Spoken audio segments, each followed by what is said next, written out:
first year na pumunta ako ng convention. So, perfect naman siya for today's event, I think. Kasi medyo vintage yung vibes. So, tignan din mamaya. Thank you sa paghatid tsaka sa support. Check. Char! Start na po tayo today. Vocalizationism. I've never been so early in a reception hall.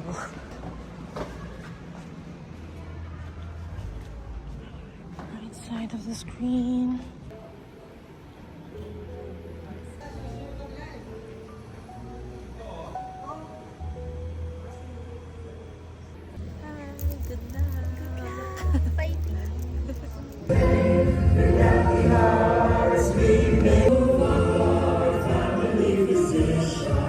Written discussion of their entry.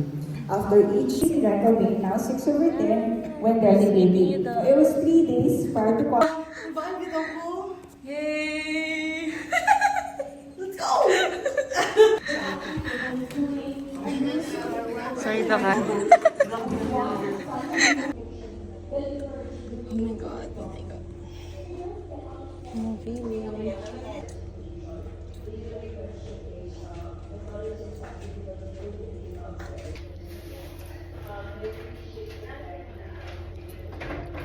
Did you mention your institution there? No, Dad. I did not mention that. Center, please indicate when you are ready to begin.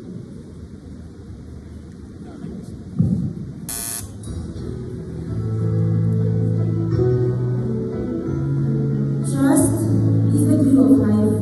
It's the foundational principle that holds all relationships in hand. Marriages fall when a couple loses trust.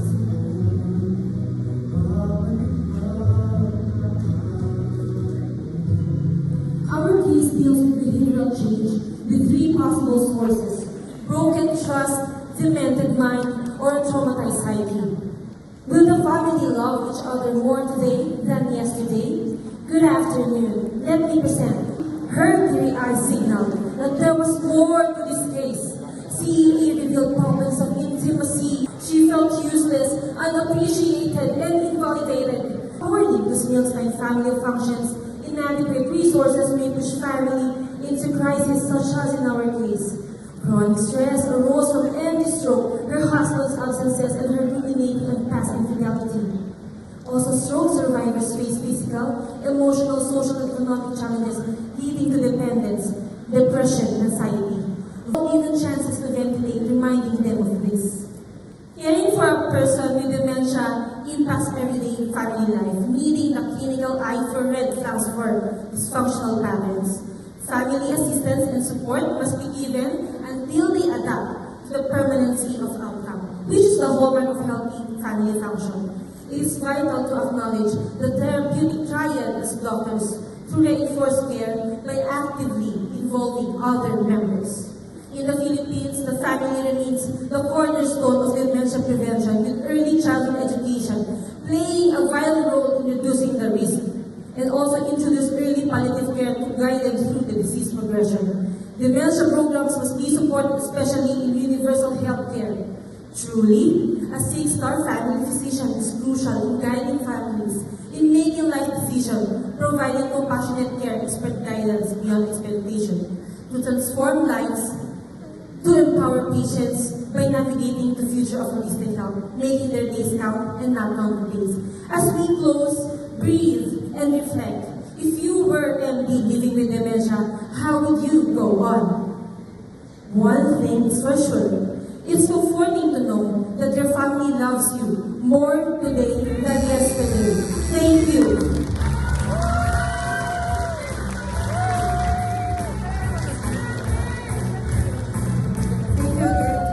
Thank you for a very powerful presentation. You fully discussed the family wellness plan. But I think I'm missing the part where you discussed the plan for the investigation. Can you further elaborate what are the anticipatory measures that you are planning to have or discuss with the patient and the family? For actually have explained the pharmacological and the non-pharmacological management in terms of giving medications. We have the neuropsychiatric meds on board, and at the same time for the in this patient, we also have counseling specific for the rage issues and stress management. Actually, before, the other family members were actually reluctant of having the patient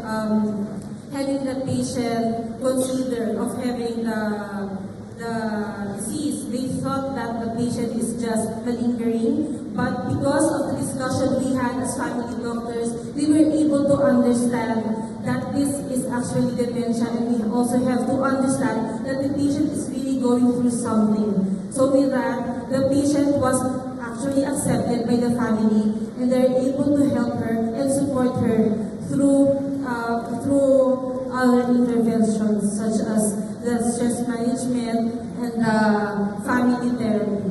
And by choosing the kind words every day, having memory aids so that it can help her to achieve her maximum potential and to optimize the quality of life even though she has this sickness. Hello, and congratulations for making it to the finals and also making it to the podium. Reading your paper makes me feel the efforts that you put into the case.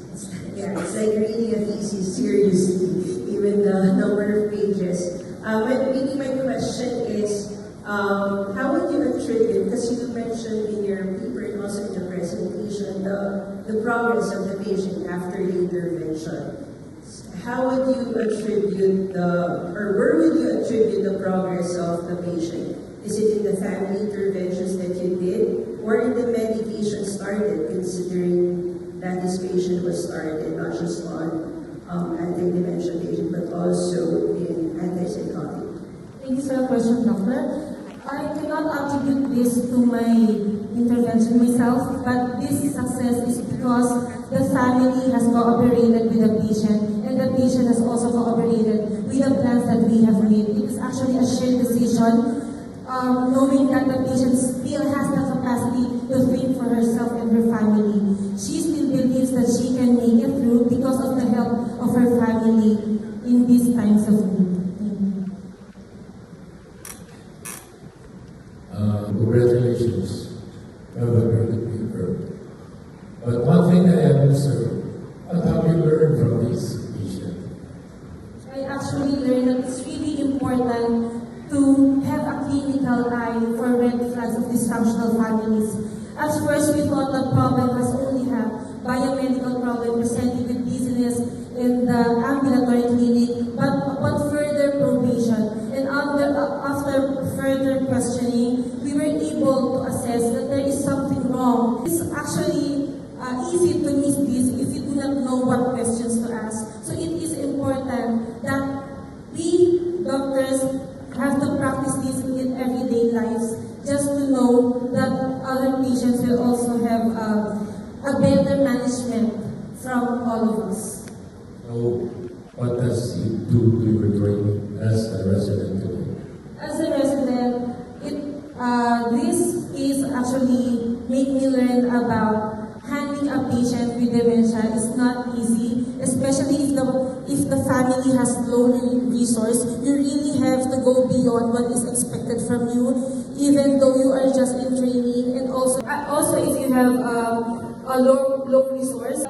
Here, it's not just the money that we need to address. We also have to indicate other holistic aspects of her life so that we can help her hand in hand with the family in order for us to achieve an optimal quality of life. Thank you. Congratulations. Thank you, doctors. Okay, thank you again to our Feel ko na to. Yay! Yay! Natapos na! Congrats! Oh, thank you, Iza. Thank you to our co-residents and consultants. Ito po kami sa backstage. Tapos na. Bala na si Lord. No resistance, just people taking ownership of their environment. The community to focus on one issue. And counseling through role-playing activities, participants practice with building rapport. Dito for the support. that require magnetic enzyme replacement. These groups are more is what contribute it may progress to Kaya naman po, when we were asked to follow this decision. Ay, talaga to? So, for Ikaw, natin yung ano. Lingering shadows, the enduring impact of child loss on family systems.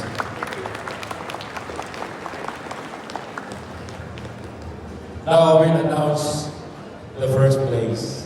So yung hindi ko na-announce will be the second place.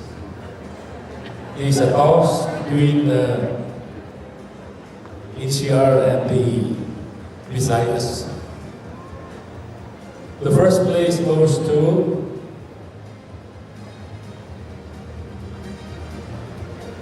for today, yes,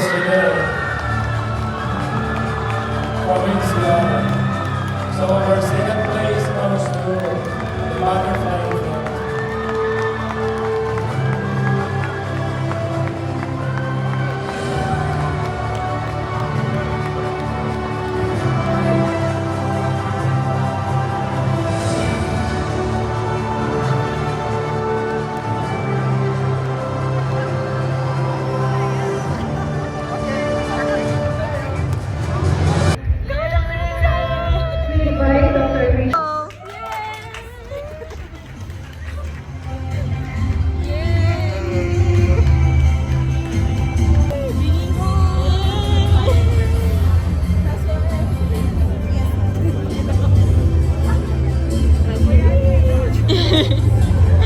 Bigay po natin to sa ano, sa mga boss. Dok, nandito na yung winner!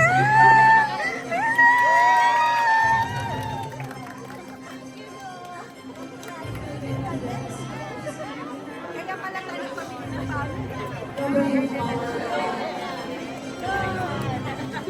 So as we conclude this morning's activity, we'd like to thank everyone.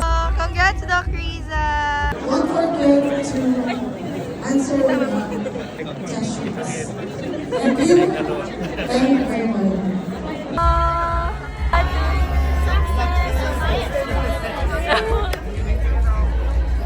Okay, Doc! 1, 2, 3, go! Group hug po! Okay, 1, 2, 3. Smile!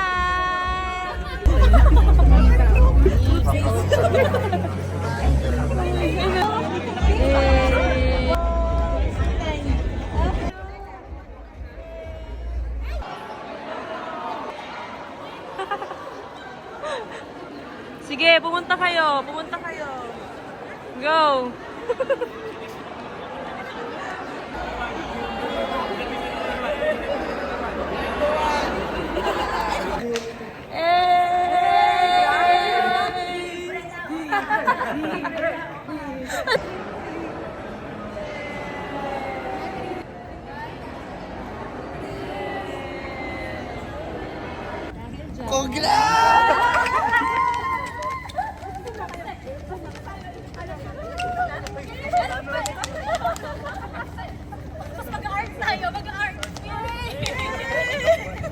Kudos sa photographer na bumili ng flower.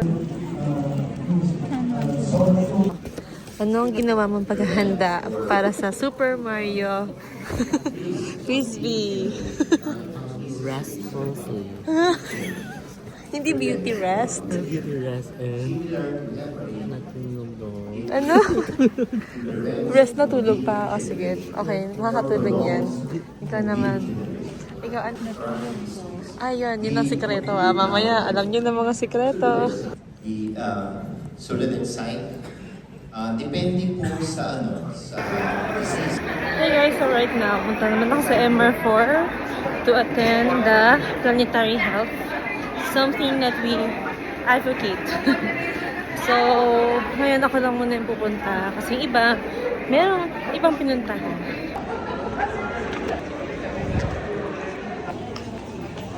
MR4 tayo.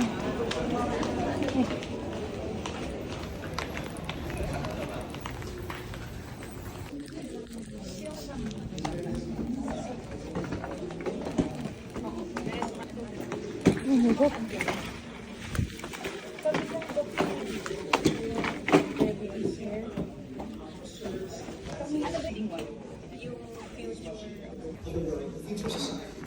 be operating within what she describes as a safe and just space for humanity.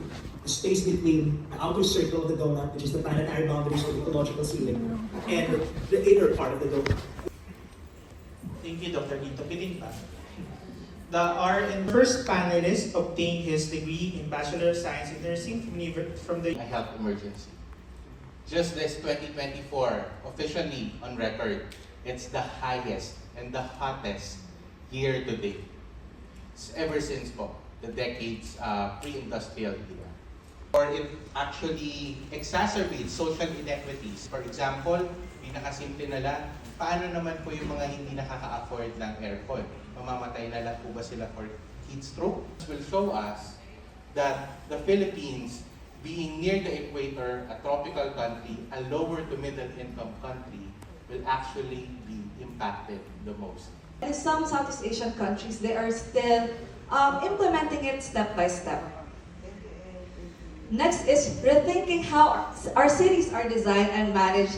Sorry, Dr. Jake, I used your... It should be also interlinked with how we train whether ourselves... Presence on stage. We'll be awarding the certificates to our speakers, Secretariat, and Dr. J. Brian Cortez. Press conference. Request everyone here in this session to please stand up. Just stand up, please. As we together recite together the Planetary Health Pledge. Okay. And the pledge. Let us read the PAFP Planetary Health Pledge. Together, of the Philippine Academy of Family Physicians, I solemnly pledge to dedicate myself to the health and well-being of my patients, families, and communities, recognizing the vital connection between human health and the health of our planet. I commit to practicing my profession with conscience, dignity, and accountability, upholding planetary health principles as an essential part of my ethical duty to do no harm. I will advocate for equity and justice, ensuring that the needs of the most vulnerable and marginalized are prioritized as we address the planetary health crisis of climate change, pollution, and biodiversity. As a role model for my profession, I will embody planetary health principles in my personal and professional life. I will promote sustainable practices, support education and innovation, and actively advocate for policies that protect the health of our planet and its people. I will work collaboratively across sectors, knowing that planetary health requires unity and shared responsibility. I make this pledge freely and with honor, committing to a vision of a sustainable and equitable future where patients, families, communities, and ecosystems can thrive now and in generations to come. Maraming salamat po for joining us. But again, So there's more. So we'll now be turning. Yes, the IDs itself, the program, and the e-certificate. So as you have observed, we are actually very conscious in using lesser paper this time. Doing green things. And by green things, I mean that The competition. friendly and lang. Yes. So much for your attention and engagement. So, hospital-acquired diarrhea. Nice meeting you again! Sige, kompleto kami. Magka-save na kami dito. Sige, wait lang. Bigyan ko muna si Pao. Go, Pao! I-dive mo na yan, Pao. Anong PB mo dyan? One. Have fun. Sino next? Thank you. Ikaw naman. Hilingan mo. Pangats mo kung ano-ano.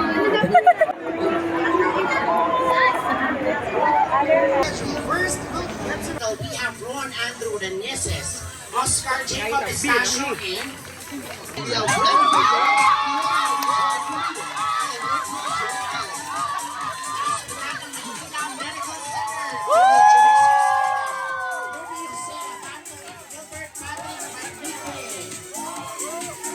Region 1 Medical Center, that is also correct.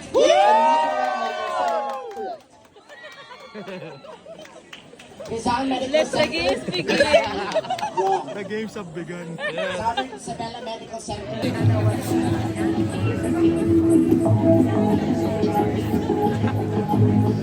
Maynila Medical Center, correct. Correct. Mindanao, correct. Hospital Maynila Medical Center, correct. % of the time of uncontrolled sugar. Hospital ng Makati, we have Bren Villion. From Hospital ng Maynila Medical Center, we have Camille Joyce Cruzada. From Region 1 Medical Center, we have to the Philippines, Philippine General Hospital, Romina Isabel. That's it.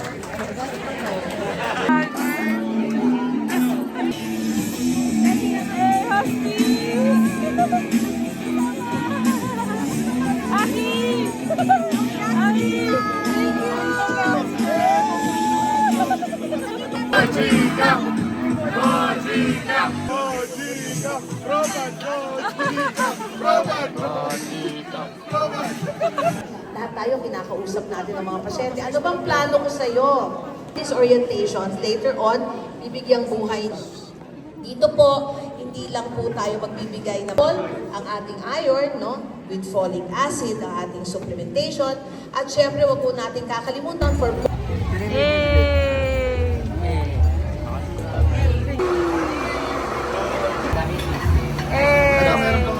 Ano?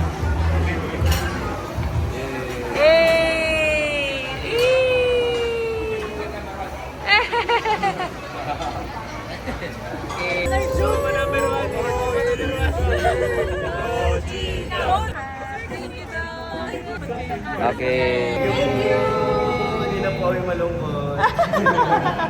Thank you po, Mami Lars. Thank you po.